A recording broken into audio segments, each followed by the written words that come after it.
계약법 총론. 자, 요약집 134페이지. 일단 계약법 총론 부분에서 첫 번째로 나올 수 있는 게 1번, 계약의 의의 말고 2번. 계약 자유원칙이 4가지가 있죠. 계약 체결 여부, 상대방 선택, 내용 결정, 방식 4가지 자유가 있는데, 그중에 내용 결정의 자유를 제한하는 약관 규제에 관한 법률이 독립해서 나오기는 어렵고요. 지문 한두 개가 출제가 될 수 있습니다. 그 출제가 될 만한 게 뭐냐? 양가로 1번, 당사자 일방이 미리 일방적으로 작성해준 약관이 계약 내용에 포함이 되려면 이걸 편입이라고 하는데요. 반가로 1번, 약관 작성자가 상대방의 약관을 명시하고 설명하라. 그게 하나 있고요. 반가로 2번에 동그라미 1번, 2번. 명시 설명 의무가 면제가 되는 거.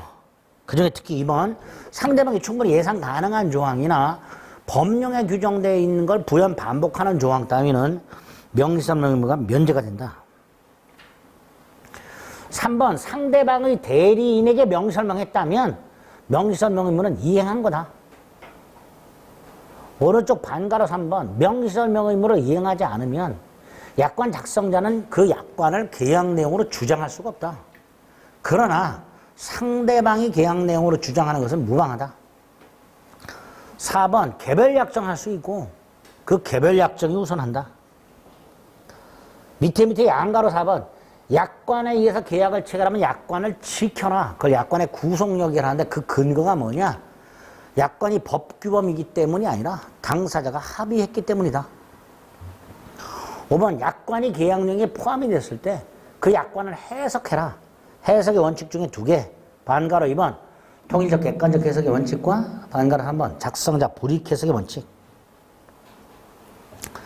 쭉 내려가서 반가로 2번, 약관이 만약에 불공정 조항이다. 그럼 그 약관은 무효가 되는데 한 장을 넘기면 일부 무효, 민법 137조의 특칙이 규정되어 있다. 137조는 원칙 전부 무효인데 약관규제법은 예외다. 그 약관 조항만 무효가 되고 계약은 나머지 부분만으로 유효하게 존속하는 게 원칙이다. 즉 일부 무효의 특칙이 규정되어 있다. 그 정도. 자, 두 번째 계약의 종류. 요거 요새 출제가 많이 되죠. 거의 단순 암기 형태로. 일단 쌍무, 편무 구별해야 되죠. 자, 먼저 왜 구별해야 되는가? 반가로 2번. 쌍무 계약에만 동시한 명권이나 위험 부담이 적용이 되기 때문에 구별한다. 그리고 편무 계약, 반가로 1번. 증여, 사용대차, 현상광고. 하나 더. 소비대차 중에 무이자 소비대차. 무이자 소비대차. 그 다음에 유상무상. 자, 먼저 유상무상을 구별하는 이유. 유상계약에만 담보책임이 적용된다. 그리고 무상 2개, 증여 사용대차. 그리고 반가로 3번. 쌍무계약은 전부 유상이지만 유상이 전부 쌍무는 아니다. 그 다음에 오른쪽. 요물계약. 현상광고계약과 계약금 계약. 2개. 요물계약. 그 정도는 암기를 해달라. 계약의 종류 물어볼 때. 근데 계약이 성립. 일단 계약이 성립하려면 주관적 합치와 객관적 합치가 있어야 되죠. 양가로의 반가로 1번. 두 번째 쪽으로 계약 내용을 이루는 모든 사항에 대해서 합치가 있어야 되는 건 아니고 본질적 사항이나 중요 사항의 합치가 있으면 된다. 그래서 반가로 1번. 매매계약의 목적물 및 대금은 계약 당시 확정되어 있거나 확정할 수 있는 기준이 마련되어 있다면 계약은 유효하게 성립한다. 계약 당사자가 누구냐? 특히 행위자와 명의인이 다를 때 계약을 의리했는데 계약서의 명의인은 갑으로 되어 있더라. 이렇게. 그럼 당사자, 즉 매도인이 행위자냐 명의인이냐 요거를 확정하는 것도 법률행위, 즉 의사표시 해석의 문제다. 왜? 자연적 해석과 규범적 해석을 통해서 당사자가 누군지를 확정한다. 행위자와 상대방의 의사가 일치하면 일치한 대로 이게 자연적 해석. 일치하지 않은 상대방 입장에서 이게 규범적 해석이죠. 상대방 입장에서 계약 당사자가 누구라고 이해를 했는가에 따라서 계약 당사자를 확정하라. 그 계약 당사자 확인하시고, 만약에 다음 페이지 불합의가 있다면 그 불합치 않은 정도가 아주 근소하더라도 또 당사자가 불합치를 모르고 있다 하더라도 무의식적 불합치, 계약은 성립하지 않는다. 그 다음에 중요한 계약 성립의 모습 중에 청약과 승낙에 합치한 계약 성립이죠. 그 중에 반가로 이번에 청약자, 특정인이 청약을 한다. 근데 2번, 누구인지가 명시될 필요는 없다. 상대방 특정인에게 할 수도 있고 불특정 다수인에게 할 수도 있다. 세 번째, 청약의 내용은 구체적이고 확정적이어야 한다. 그 판례. 따라서 뭐하고 구별하자? 청약의 유인과 구별하자. 오른쪽 맨 위에 1번, 상가 아파트 분양 광고. 2번, 견적서 제출하는 행위. 이런 것들은 다 뭐다? 청약의 유인이다. 청약의 효력 동그라미 1번, 언제 효력이 발생하는가? 민법 111조 1항과 2항. 박스 1번, 상대방한테 도달함으로써 효력이 생긴다. 2항, 111조 2항. 청약자가 청약을 발송한 후 사망하거나 제한 능력을 상실했다 하더라도 청약의 효력에는 영향을 미치지 않는다. 동그라미 2번, 청약이 상대방한테 도달한 후에는 뭐 하지 못한다? 철회하지 못한다. 그걸 청약의 구속력이라 한다. 다만 그 527조 밑에 박스 2번, 아니다, 3번, 죄송합니다. 3번. 상대방이 동의한 경우 또는 미리 철회권을 유보한 경우, 이럴 때는 철회할 수 있다. 그다음에 조문 암기 528조 1항.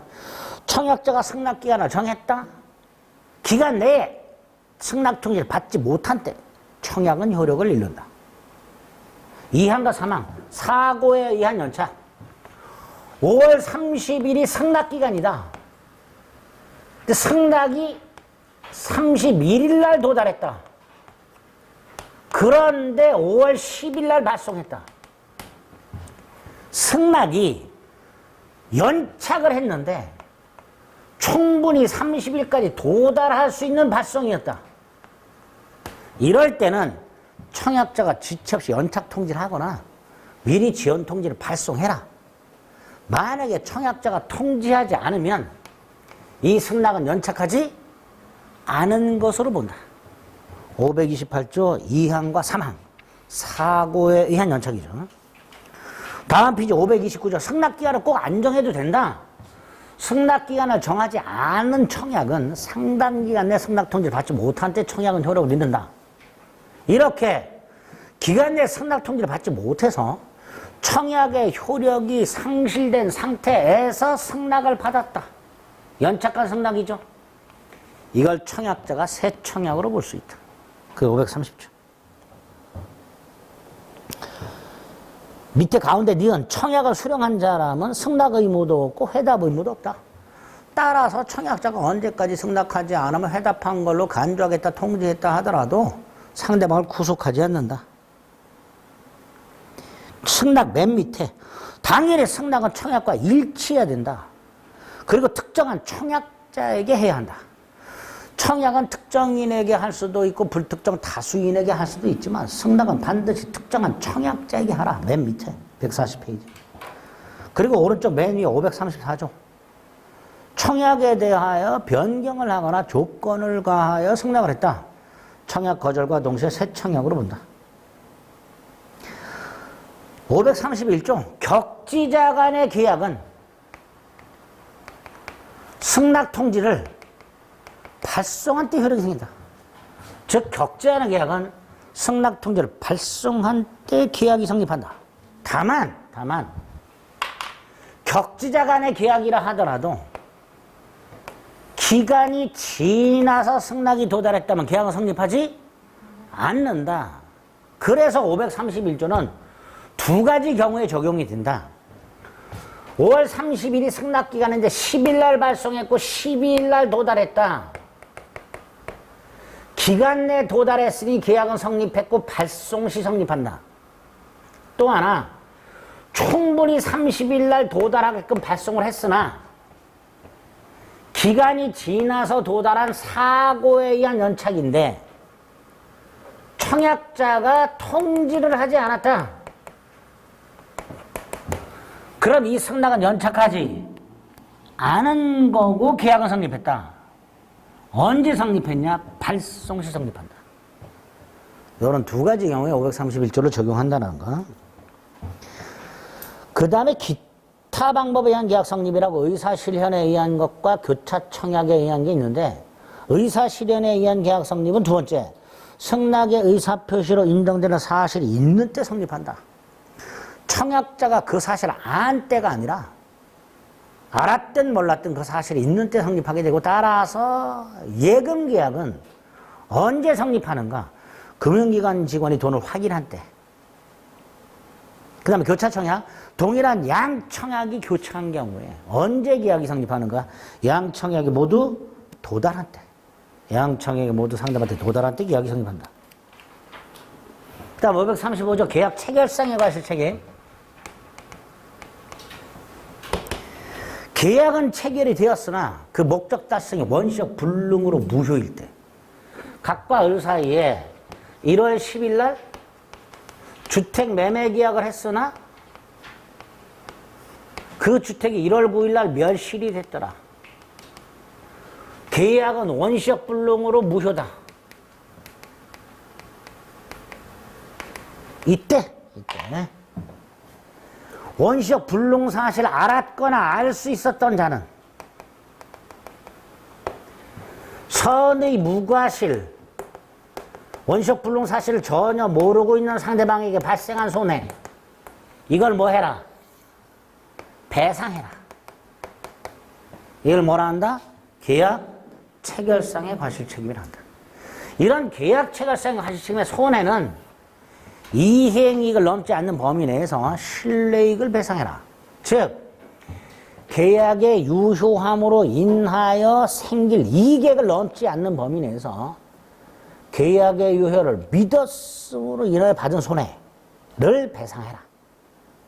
이걸 계약 체결상의 과실 책임이라 한다. 의가 그 밑에 요건 있죠. 요건 동그라미 1, 3, 4, 5. 자, 동그라미 2번은 뭐죠? 수량을 지정한 매매에서 수량이 부족한 경우, 50평 아파트 매매 계약을 하는데 45평밖에 안 되는 경우에 원시적 일부 불능이죠. 그런데 이런 경우에는 담보 책임이라는 제도가 따로 있으니까 여기에는 계약 체결상의 과실 책임을 적용하지 않는다. 이렇게 되겠죠. 자, 그 다음에 이제 그 계약 체결상의 과실 책임의 효과가 밑에 반가로 3번에 있고요. 원시적 불능에만 판례는 적용하고 있고요. 4번. 따라서 5번 계약교섭 중 계약 체결을 부당하게 거부하는 부당 파기의 경우 어떻게 할 것인가? 판례. 자, 먼저 부당 파기의 뜻. 계약 체결의 자유가 있으니까 부당하게 계약 체결을 거절한다 하더라도 계약 체결을 강요할 수는 없죠. 당연한 거고. 그 다음 관련 판례. 어느 일방이 계약 교섭 단계에서 계약이 확실하게 체결될 거라는 신뢰를 부여하고 상대방이 그에 따라 행동했음에도 불구하고 상당한 이유 없이 계약 체결을 거부하는 것을 부당 파기라 한다. 첫째, 아까 봤죠? 계약 체결을 강요할 수는 없다. 두 번째, 불법행위 책임이 성립한다. 맨 밑에 불법행위를 구성한다라고 돼 있죠? 그죠?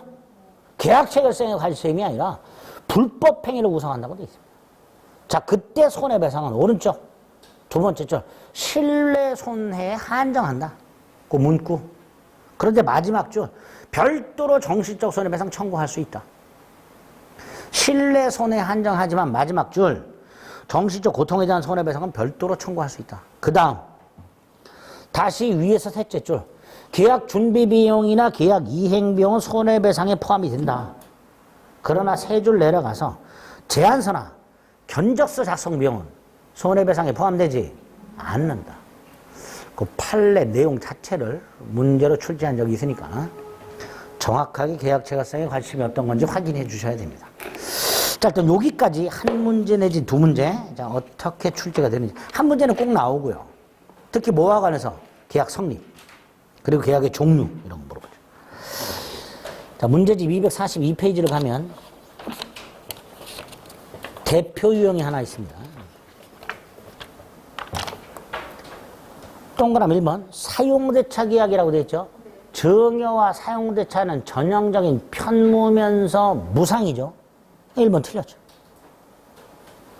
2번 모든 쌍무는 유상이죠. 그러나 유상이 전부 쌍무는 아니죠.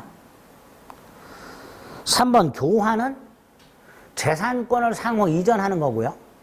그 재산권의 차액을 금전으로 보충 지급할 수 있으며 이걸 보충금이라고 부르고 이 보충금의 매매대금에 관한 규정을 준용하도록 하고 있습니다. 3번 틀렸죠. 4번 유상계약과 무상계약을 구별하는 이유가 뭐였죠? 유상계약에만 담보 책임이 적용되기 때문이죠. 위험부담의 문제가 발생하는 건 쌍무계약이죠. 정확하게 구별하시라고 했어요. 유상, 무상을 구별하는 이유는 유상계약에만 담보 책임이 적용되기 때문에 구별합니다. 반면에 쌍무 편무를 구별하는 이유는 쌍무계약에만 동시항변권과 위험부담이 적용되기 때문에 구별한다고 그랬습니다. 5번 임대차는 처분행위가 아니죠. 그죠? 목적물 관리행위죠. 따라서 임대차 목적물에 대해서 임대인이 꼭 처분 권한이 없어도 되죠. 타인 물건 임대차 계약 자체도 유효하다 그랬습니다. 따라서 5번 X. 처분 권한이 없어도 계약은 유효하게 성립합니다. 1번의 매매. 우리 시험범에 있는 매매, 교환, 유상, 쌍무, 낙성, 분료식, 일시적 계약이죠. 유상, 쌍무, 낙성, 분료식, 일시계약. 임대차는 유상, 쌍무, 낙성, 분료식, 계속적 계약이죠. 암기하면 돼요. 1번 틀렸죠. 유물 아니죠. 낙성이죠. 2번 교환은 유상이죠. 계속적이 아니라 일시적이죠. 3번 임대차는 쌍무죠. 4번 유상이 모두 쌍무는 아니라 그랬죠. 5번이 답이죠. 매매 예약을 하게 되면요, 각 당사자는 언제나 본계약을 체결해야 할 채권 채무가 생깁니다. 채권 채무를 발생하는 계약을 채권계약이라 그랬습니다. 그래서 이 매매 예약은 언제나 채권계약 이렇게 됩니다. 5번이 답이죠. 2번 당사자 간의 합의 외에 물건의 인도 또는 급부를 해야만 성립하는 계약 뭐죠 이거? 요물계약이죠. 무슨 계약? 요물계약이죠. 아까 두 개 외웠죠? 현상광고 계약하고 계약금 계약. 촌스럽게 요물계약은 이렇게 물어보질 않고요. 한 번 더 꼰 거죠. 이런 게 요물계약입니다. 3번 약관에 관한 설명으로 틀린 것은 1번 당사자 사이 교섭이 이루어진 조항은 더 이상 약관규제법에 적용을 받지 않는 개별약정으로 봅니다. 당사자 사이에 교섭 흥정하는 과정과 거친 약관 조항은 더 이상 약관규제법에 적용을 받는 약관이 아니라 개별약정으로 보게 됩니다. 2번 약관의 일부 조항이 무효라면 그 조항만 무효가 되고 계약은 나머지 부분만으로 유효하게 존속하는 게 원칙이죠. 3번 약관이 불분명하면 작성자 불이해석이라고 그랬죠. 4번 약관과 다르게 합의. 이게 뭐죠? 개별약정이죠. 개별약정이 우선한다고 그랬습니다. 5번 약관은 구체적이고 약관은 통일적이고 객관적으로 해석하라고 그랬어요. 그죠? 구체적 사정을 고려하지 않고 통일적이고 객관적으로 해석하라고 그랬습니다. 그래서 5번이 틀렸죠. 자, 다음 페이지 계약의 성립. 대표형 1번에 수문불합이라고 되어 있는데 이게 뭐죠? 수문불합이가 뭐예요? 당사자가 불합치를 모르고 있는 거죠. 청약과 승낙이나 이런 내용이 불합치하는 걸 당사자가 모르고 있는 것, 즉 무의식적 불합치. 이거를 수문불합이 이렇게 말을 합니다. 한글화 한답시고 이렇게 바꾸는 거예요. 한자로 되어 있는 거 무의식적 불합치를 한글화 한답시고 바꿔놓은 게 수문불합입니다. 계약은 성립하지 않았죠. 그러니까 취소도 못하죠. 성립하지도 않은 계약을 취소할 수는 없습니다. 1번 X. 2번에 상간아파트 분양 광고라고 돼 있죠. 청약의 유인이라 그랬습니다. 따라서 분양계약의 내용이 아닙니다. 원칙. 3번 격지자 간의 계약이라고 돼 있죠. 승낙통지를 발송한 때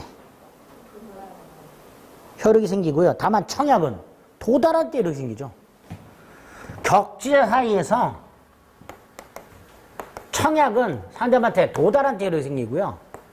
승낙은 발송 시. 그죠? 격자 사이에서는 승낙만 발신주의입니다. 청약은 도달주의. 그러니까 3번 격자 간의 계약에서 청약은 그 청약이 상대방한테 도달할 때 효력이 생긴다. 이게 답이죠. 반면에 승낙은 발송 시에 효력이 생긴다라고 해야죠.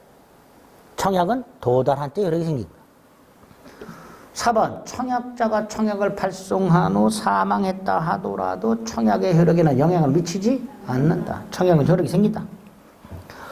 5번 청약에 대해서 조건을 붙이거나 변경을 가해 승낙했으니까 청약 거절과 동시에 새 청약으로 본다. 이렇게 되죠.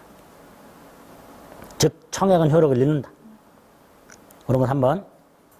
4번, 1번 청약은 계약 내용을 결정할 수 있을 정도의 구체적이고 확정적 내용을 포함해야 되죠. 2번 청약이 도달하면 철회 못하는 게 원칙이죠. 승낙 전에 철회할 수 있다. X. 도달 후에는 철회하지 못한다. 3번 청약의 상대방은 특정인일 수도 있고 불특정 다수인일 수도 있죠. 4번 청약할 때 반드시 승낙기간을 정할 필요는 없지요. 5번 청약의 상대방이 제한능력자입니다. 그러면 설령 청약이 상대방에게 도달했다 하더라도 청약자는 대항을 못하지요. 단 상대방의 법정 대리인이 도달을 한 후에는 청약자도 도달을 주장할 수 있다. 이렇게 되죠. 112조에서. 그러니까 청약의 상대방이 제한능력자인데 그 상대방의 법정 대리인이 청약 도달 사실을 알았다면 청약자도 대항할 수 있다. 즉 도달을 주장할 수 있다. 라고 해야지. 그러니까 1번이 옳은 질문이죠. 5번에 1번 청약은 구체적이고 확정적이어야 되고요. 2번 청약자가 청약을 발송한 후 제한능력자가 되었다 하더라도 청약의 효력에는 영향이 없으니 취소할 수 없다라고 해야지. 2번 조건을 붙여 승낙했으니 청약 거절과 동시에 새 청약으로 보고요. 4번 동일한 내용의 청약이 교차됐으니 양 청약이 모두 도달한 때 계약이 성립하고요. 5번 승낙이 필요 없을 때 승낙의 의사표시로 인정되는 사실이 있는 때 계약이 성립하게 되죠. 틀린 거 2번. 6번 1번 아까 뭐라 그랬죠? 계약을 이루는 모든 사항에 대해서 의사가 합치할 필요는 없다 그랬죠. 중요 사항에 대해서 합치가 있으면 된다 그랬습니다. 1번 틀렸고요. 2번 청약은 불특정 다수인에게 할 수 있지만 승낙은 반드시 특정한 청약자에게 하라. 3번 승낙기간을 정하지 않은 청약 상당한 기간 내에 승낙통지를 받지 못한 때 청약은 효력을 잃는다. 4번 연착한 승낙은 530조 새 청약으로 볼 수 있다. 5번 교차 청약에서 계약이 성립하려면 당연히 양 청약의 내용은 동일해야 되죠. 동일한 청약이 서로 교차한 경우 이렇게 돼 있다. 그러니까 내용은 일치해야 되죠. 틀린 거 1번. 7번 계약이 성립하는 경우를 골라라. 기억. 갑의 청약에 대한 의뢰 승낙이 기간이 경과해서 연착했죠. 갑이 새 청약으로 볼 수 있고 따라서 갑이 다시 승낙하면 계약이 성립할 수 있지요. 니은 갑이 일정한 기간 내 회답이 없으면 승낙한 걸로 간주하겠다라고 했다. 을은 개무시할 수 있죠. 따라서 을이 회답하지 않았다 하더라도 계약은 성립하지 않습니다. 디귿 갑이 청약과 함께 송부한 물건을 을이 사용했지요. 그때 계약이 성립하죠. 뭐죠? 의사 실현에 의한 계약 성립. 갑이 그 사실을 몰라도 그 사실이 있는 때 계약이 성립하죠. 리얼 갑의 청약에 대한 을의 승낙이 우체국 사고로 연착이 됐는데 갑이 연착 사실을 통지하지 않았죠. 따라서 을의 승낙은 연착하지 않은 거고 계약은 성립하게 됩니다. 미음 갑이 매매 계약을 제시해서 청약을 했는데 을이 조건을 붙였습니다. 이게 새 청약이죠. 따라서 이것만으로는 계약이 성립하지 않지. 비읍 100만 원에 사라. 그런데 을이 모르고 100만 원에 팔아라. 양측에게 모두 도달. 교차 청약에 의한 계약 성립이죠. 그래서 답은 2번. 니은과 미음 두 개가 계약이 성립하지 않지. 8번. 갑이 을에게 승낙기간을 8월 30일로 매하여 매도하겠다는 내용의 서신 발송이니까 격지자죠. 편지, 우편물, 서신, 그럼 다 격지자입니다. 자, 1번 30일 발송한 을의 승낙이 9월 1일 도달해 그냥 연착이죠. 그죠? 그냥 연착이죠. 따라서 계약은 성립하지 않습니다. 2번 을의 승낙이 연착되었으나 갑이 다시 승낙을 했어요. 자, 을의 승낙은 연착한 승낙으로 갑이 새 청약으로 볼 수 있고 따라서 갑이 다시 승낙을 하게 되면 계약은 성립할 수 있다가 되겠죠. 그러니까 2번도 틀렸죠. 3번 25일 발송했고 27일 날 도달했죠. 기간 내 도달했죠. 따라서 계약은 성립했고 531조가 적용되니까 발송 시인 25일 성립한다라고 해야죠. 격지자니까. 4번은 20일 발송했어요. 31일까지 갑에게 도달했어야지요. 그런데 9월 1일 날 도달했어요. 사고가 났죠. 8월 20일 날 을이 발송을 했다면 31일까지 갑에게 충분히 도달할 수 있었잖아요. 그런데 9월 1일 날 도달했으니까 사고에 의한 연착이고요. 갑이 연착 사실을 알려주지 않았다. 연착 통지하지 않았다. 따라서 을의 승낙은 연착이 아니고 계약은 성립했다. 격지자니까 8월 20일 성립한다. 이게 답이죠. 5번 갑의 청약이 을에게 도달하기 전에 갑이 죽었다. 괜찮죠? 죽은 게 괜찮은 게 아니라 청약이 괜찮죠. 따라서 을이 승낙을 했고 그 승낙이 갑의 상속인에게 도달했어. 기간 내에. 그럼 계약은 성립하지. 그래서 옳은 거 4번. 9번 갑이 이렇게 100평을 평당 100만 원에 팔고 싶다. 살 생각이 있으면 31일까지 연락을 바란다. 그게 12일 을에게 도달했어요. 자, 31일까지가 승낙기간이죠. 자, 1번 갑은 10일 청약이 을에게 도달했으니까 처리하지 못하고 2번 8월 을이 만약에 X토지를 1억에 사고 싶다. 팔 생각이 있으면 25일까지 연락을 바란다는 내용의 편지를 발송했고 13일로 도달했습니다. 자, 갑이 을에게 청약이 있었죠. 100평을 평당 100만 원이니까 1억이죠. 그런데 을의 청약도 있죠. 내용이 똑같죠. 그럼 양청에게 모두 도달한 때 계약이 성립하죠. 자, 양청에게 모두 도달한 때가 언제예요? 8월 13일이죠. 갑의 청약은 을에게 12일 날 도달했고요. 을의 청약은 13일 날 도달했으니까 양청약에 모두 도달할 때는 언제요? 13일이죠. 그럼 계약은 13일 날 성립한다라고 해야죠. 그러니까 2번도 틀렸죠. 2번이 틀렸고요. 3번은 20일 날 발송했습니다. 아까도 말씀드렸지만 31일까지 갑에게 도달했어야 되는데 9월 1일에 도달했고 갑이 연착 통지했죠. 갑이 연착 통지했으니까 을의 승낙은 연착이고 따라서 계약은 성립하지 않게 되겠죠. 4번 갑이 31일까지 회답이 없으면 사는 걸로 간주하겠다. 을은 개무시할 수 있으니 설령 을이 통지하지 않았다 하더라도 계약은 성립하지 않게 됩니다. 5번은 8월 29일 평당 90만 원에 사겠다라고 했죠. 이게 뭐예요? 변경을 가해서 승낙한 거죠.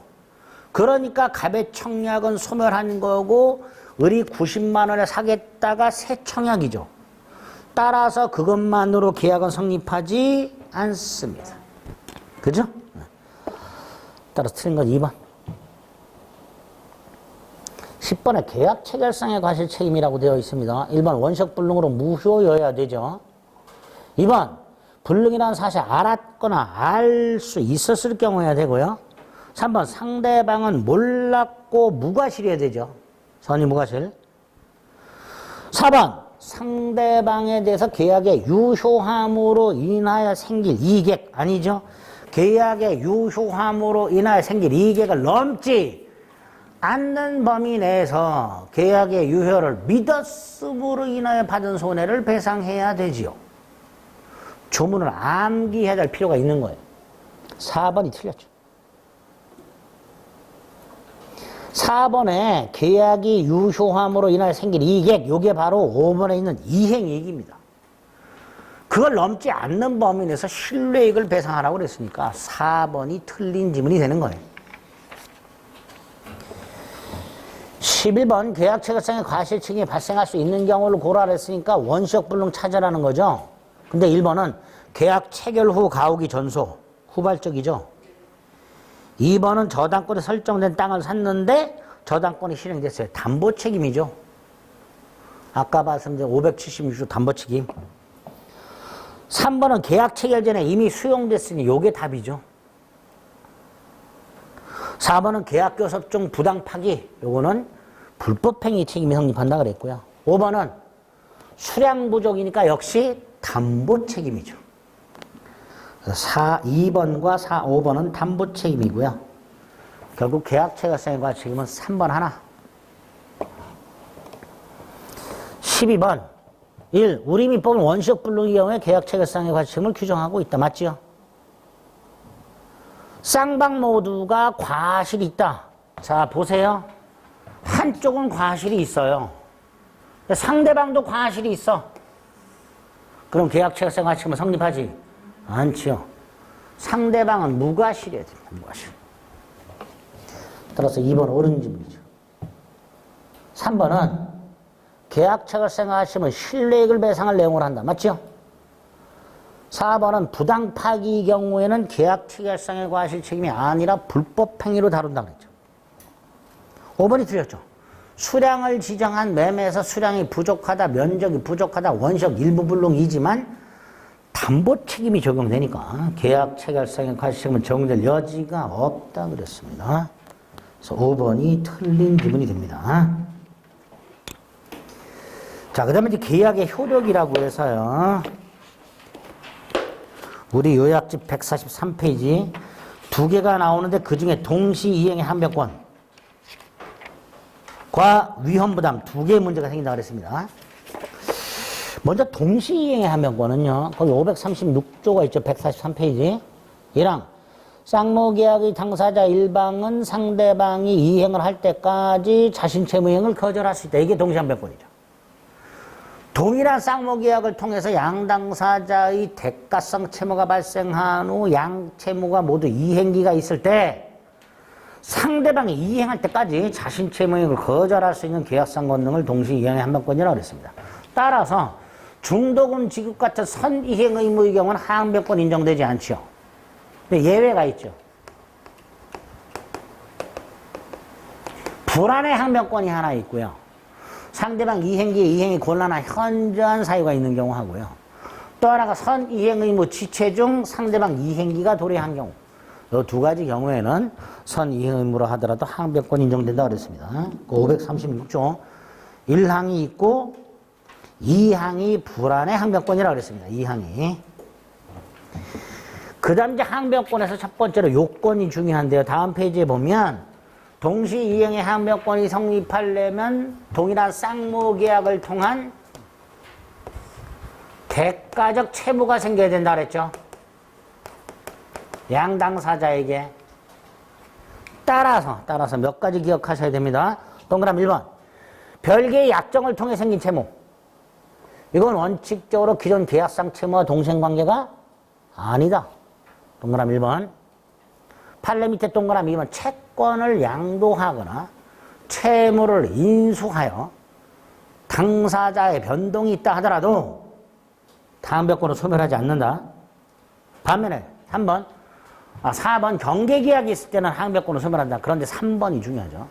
어느 일방의 채무 불이행이 있다. 그게 이행불능이다. 그래서 그 채무가 손해배상 채무로 바뀌었다. 상대방이 계약을 해제하지 않는 한 이 손해배상 채무와 상대방 채무는 여전히 동시이행 관계다. 즉 항변권을 소멸하지 않고 존속한다. 꼭 기억하셔야 됩니다. 동그라미 1, 동그라미 2, 동그라미 3 요 세 개는 꼭 기억하셔야 돼요. 반가로 2번 상대방 채무가 이행기, 즉 양채무가 모두 이행기. 따라서 박스 1번 선이행 의무는 항변권이 없다. 근데 박스 2번 예외. 양가로 1번 선이행 의무 중도금 지급을 지취하던 중 상대방 이행기 도래와 양가로 2번 불안의 항변권.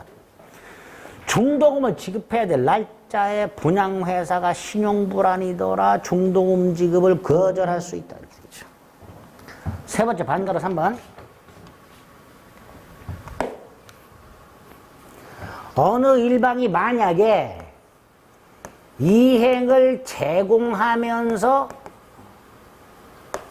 갑이 소유권 이전에 필요한 서류를 교부하면서 청구한 경우에는 을은 항변권을 행사할 수 없다. 그리고 대금을 지급해야 된다. 지급하지 못하면 지체 책임이 발생한다. 하지만 그 항변권이 소멸하는 것은 아니다. 따라서 갑이 재청구할 때 이행을 중단한 채 재청구하면 지체 빠졌던 자라 하더라도 뭐 할 수 있다? 항변권을 행사할 수 있다. 요렇게 되죠. 그래서 맨 밑에 쌍무계약의 당사자 일방이 먼저 한번 현실 제공을 하고 그 상대방을 지체 빠지게 했다 하더라도 그 항변권이 소멸한다고 볼 수는 없다. 항변권을 행사할 수 없다일 뿐 항변권이 소멸하는 것은 아니다. 효과 연기적 항변권이다. 두 번째 소송에서는 항변권적 항변권을 주장해야만 법원은 고려한다. 아까 유치권하고 똑같이. 이때 법원이 항변권을 인용하게 되면 원고 일부 승소 판결한다. 을은 상대방으로부터 소유권을 넘겨받는 것과 상환하여 대금을 지급하라. 이렇게 판결하게 된다. 또 실체법상의 효력이라고 항변권이 있다는 것 자체로 지체 책임이 없으니까 대금 지급 의무자에게 항변권이 있다. 이자가 발생하지 않는다. 그 다음 항변권이 붙은 채권을 암기 동시 이행의 항변권이 붙은 채권을 자동 채권으로 상기하지 못한다. 따라서 매도인은 매매대금 채권을 자동 채권으로 상기할 수 없고 매도인은 임차인은 보증금 반환 채권을 자동 채권으로 상기할 수 없고 같이 외워야 됩니다. 동시 이행의 항변권이 붙은 채권을 자동 채권으로 상기하지 못한다. 구체적으로 매도인은 매매된 채권을 자동 채권으로 상기하지 못한다. 임차인은 보증금 반환 채권을 자동 채권으로 상기하지 못한다. 또 매도인의 매매대금 채권에 대하여 매수인의 항변권이 붙어있다. 동시 이행의 항변권이 붙어있는 채권. 이라 하더라도 소멸시효에 걸린다. 동시 이행에 한백건이 붙어있는 채권이라 하더라도 대금지급기일이 됐을 때 행사하지 않으면 그때부터 소멸시효에 걸린다. 그 다음에 양가 5번 한 장을 넘겨서 동시 이행관계가 부정되는 거 암기. 변제와 채권증서 반환, 변제구와 담보권 말소 절차, 예컨대 변제와 저작권 등기 말소, 변제와 담보목적 소유권 등기 말소 이런 것들. 토지거래 허가 신청 절차 협력 의무와 대금지급 의무, 보증금 반환과 임차권 등기 말소 의무 같은 것들 동생관계가 아니고. 그 다음에 7번에 1번. 수차례 말씀드렸죠. 갑소유 땅에 근저당권자 을이 있었다. 경매를 넣었다. 병에게 매각이 됐다. 병은 법원에다가 대금을 납부하고 법원은 그 돈을 가지고 배당을 실시했고 등기소에 촉탁을 하여 병에게 소유권 등기까지 마쳐졌다. 그런데 이 경매 절차가 무효가 됐다. 따라서 을은 배당금을 반환해야 되고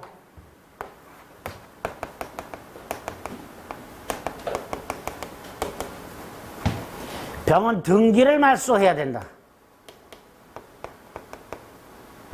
이때 근저당권자의 낙찰자에 대한 배당금 반환 의무와 낙찰자의 채무자에 대한 등기 말소 의무는 이행의 상대방을 달리한다. 따라서 동생관계가 아니다. 동생관계 아닌 것들 암기해 주셔야 됩니다. 여기까지 문제 살짝 풀어보겠습니다. 252페이지 문제지. 대표 유형 동시 이행의 한 명권에 관한 설명으로 옳은 것은 1번에 키워드가 보여요. 별개의 약정. 원칙적으로 동생관계권 행사할 수 없다죠. 원칙적으로 안 된다. 2번 선 이행 의무자가 채무를 이행하지 않고 있는 사이에 상대방 채무 이행기가 도래했으니까 선 이행 의무 즉 중도금에 대해서도 항변권 행사할 수가 있다라고 해야죠. 3번 여기 당사자 일방이 어디 갔어? 이행을 중단하고 있다면 형 그 전에 한번 이행 제공안에서 청구해서 을을 지체 빠지게 했다 하더라도 을의 항변권이 소멸하는 것은 아니다. 요 그림이죠. 그 3번 당사자 일방의 이행 제공이 계속되지 않는다면 즉 이행 제공이 중단됐다면 여기 보세요. 항변권 행사할 수 있다. 그래서 3번 틀렸죠. 4번 항변권이 있는 것 자체로 지체 책임을 지지 않는다. 4번이 답이고요. 5번 항변권을 주장했고 법원이 인용하게 되면 법원은 무슨 판결한다고요? 원고 패소가 아니라 원고 일부 승소 판결한다 그랬죠. 상환 이행 판결이라고 부른다 그랬습니다.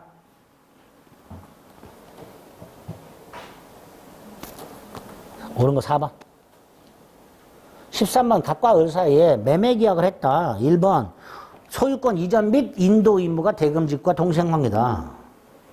2번 근저당이 말소되자면 말소 플러스 소유권 이전이 대금직과 동생관계니까 을은 말소될 때까지 항변권 행사할 수 있다. 즉 거절할 수 있다.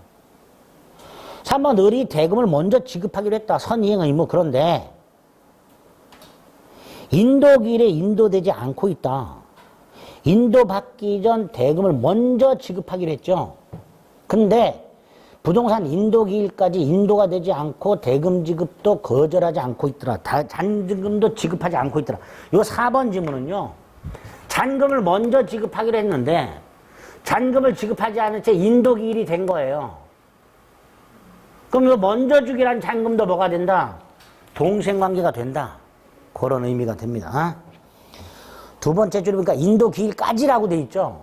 그러니까 인도기일이 도래한 거예요. 그럼 선이행 의무 어떤 잔금 지급도 거절할 수 있다. 옳은 지문. 4번 을이 지체에 빠졌어요. 근데 그 후 갑이 제공 없이 청구해. 여기 있잖아요. 을이 지체에 빠진 상태에서 그 후 갑이 중단한 채 청구하면 을은 뭐 할 수 있다? 항변권 행사할 수 있다. 그죠? 4번이 틀렸죠. 그렇게 나오는 거예요. 5번 항변권 있는 것 자체로 지체 책임을 지지 않는다. 14번 갑과 을이 1억에 매매하기로 합의했고 을은 갑에게 1억 대여금 채권을 갖고 있더라. 보세요. 갑은 을에게 대금 채권을 갖고 있고 을은 갑에게 빌려준 돈이 있어요. 뻔합니다.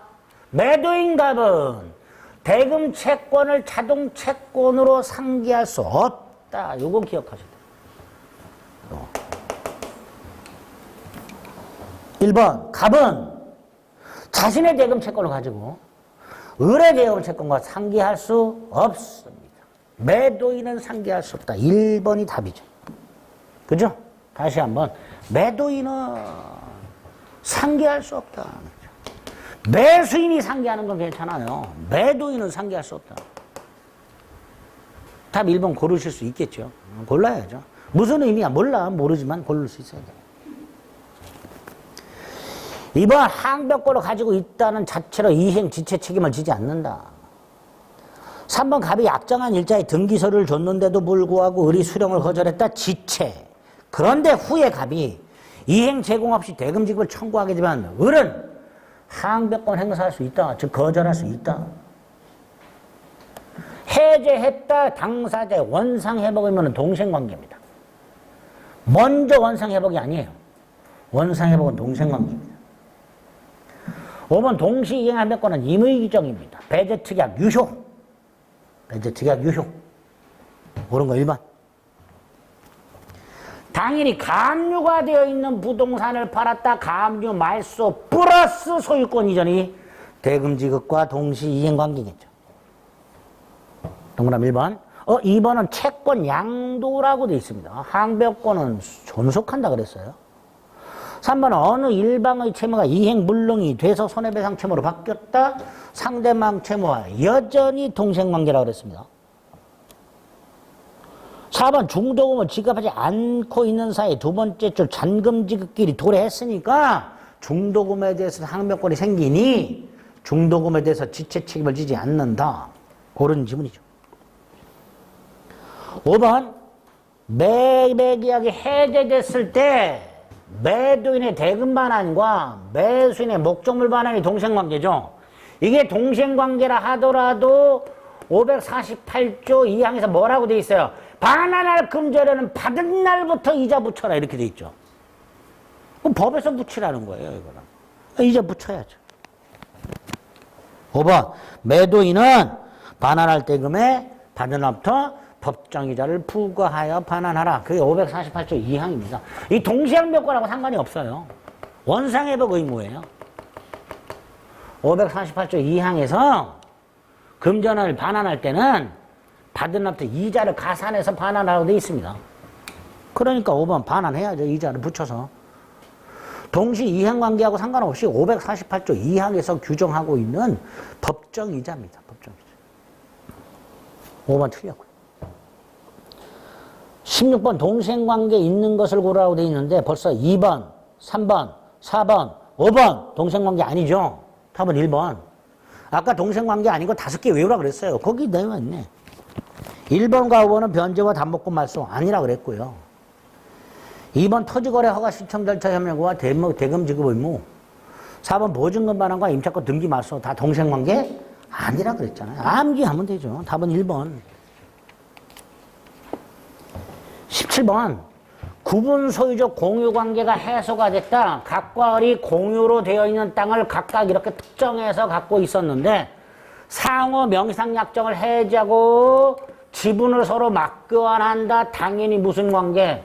동생관계죠. 공평의 원칙상. 2번 담보를 위하여 채권자 명의로 등기가 됐다. 담보 목적 소유권 등기 양도담보. 변제와 등기 말소는 동생관계가 아니죠. 따라서 돈을 갚는 것과 교환적으로 말소해라. 말소할 때까지 돈 못 준다. 이런 주장할 수가 없습니다. 2번 틀렸죠. 3번 건물 명도 및 등기 의무와 대금 지급 의무는 동생관계. 4번 항변권자가 주장하지 않는다면 직권으로 고려하지 않는다. 5번 만약에 주장을 했고 법원이 인용했다. 상환급부 판결한다. 상대방의 이행과 상환하여 이행하라. 급부 판결하게 된다. 틀린 거 2번. 자, 18번에 1번은요. 갑의 을에 대한 대금 채권이 병에게 이전. 채권 양도하고 똑같은 거예요. 보세요. 갑의 을에 대한 대금 채권이 병에게 이전되어서 병이 을에게 대금 내놔 그랬을 때 을은 나 갑에서 소유권 등기 넘겨받을 때까지 돈 못 줘. 라고 할 수 있어야지요. 결국 18번에 1번은 채권 양도하고 똑같은 거예요. 따라서 그런 항변권 행사할 수 있다라고 해야죠. 1번 틀렸고요. 2번 항변권이 붙은 채권을 자동 채권으로 상기할 수는 없다. 여기 있잖아요. 동, 자, 상, X. 동시 이행의 항변권이 붙은 채권을 자동 채권으로 상기할 수는 없다. 2번 X. 3번 채권자의 청산금 지급과 채무자의 본등기 의무는 무슨 관계? 동생관계. 가등기 담보 등에 관한 법률 청산 절차에서 채권자의 청산금 지급과 채무자의 본등기 의무는 무슨 관계? 동생관계. 그게 3번. 4번은 뭐예요? 중간식약 등기비 합의가 있는데 을이 인상된 대금을 지급하지 않고 있더라. 그러면 갑은 인상된 대금을 지급할 때까지 병해 청구를 뭐 할 수 있다? 거절할 수 있다. 중간생략 등기에서 봤던 거고 틀렸죠. 5번 이거. 근저당권 실행경매가 무효가 되었을 때 근저당권자의 배당금 반환과 낙찰자의 등기 말소 의무는 동생관계가 아니다. 따라서 5번도 틀렸죠. 옳은 거 몇 번? 3번. 이 정도. 그래서 동시 이행 항변권의 요건과 효과 그리고 동생관계 아닌 거 그 세 덩어리를 철저하게 암기해 주세요. 거기에서 주로 출제가 됩니다. 위험부담은 동생항변권보다 조금 출제 빈도가 떨어집니다. 여기부터 이제 다음 주에 할 건데 다음 주에는 어디까지 해오셔야 돼요? 임대차까지 해오시면 되죠. 어디까지? 임대차까지. 313페이지까지 쫙 해오시면 돼요.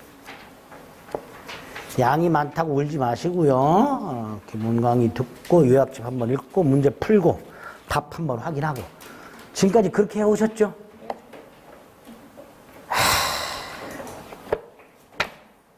꼭 해주세요. 여기까지 하겠습니다. 수고하셨습니다.